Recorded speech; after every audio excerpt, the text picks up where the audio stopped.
Hi అండి. ఇవాళ Deepavali special కర్జలు ఎలా తయారు చేయాలో చూపిస్తాను.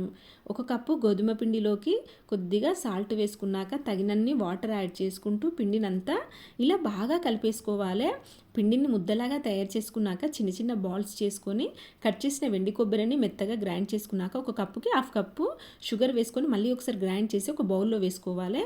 కొద్దిగా పొడిపిండి వేసుకొని పిండి ముద్దను పెట్టి పూరీలాగా తయారు చేసుకున్నాక చెక్కకైతే ఆయిల్ రాసుకొని ఈ పూరినంతా ఇలా పెట్టేసుకున్నాక ఇందాక గ్రైండ్ చేసిన మిశ్రమాన్ని మొత్తం పొట్టులో నింపేసి ఇలా ఒత్తేసుకోవాలి.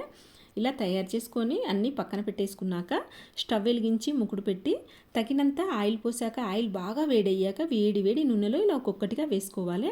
ఎన్ని పడితే అన్ని వేసుకోవచ్చు. కాలాక కొద్దిగా తిప్పి వేసుకోవాలి. మంచి గోల్డెన్ కలర్ వచ్చాక తీసుకోవాలి. చూస్తారు కదండి, ఎంతో సింపుల్గా కర్జలను తయారు చేసుకోవచ్చు. వీటిని కజ్జికాయలు అంటారు. మీకు నచ్చితే మీరు కూడా ఇలా ట్రై చేయండి. మా వీడియో నచ్చితే సబ్స్క్రైబ్ చేయండి. Thank you.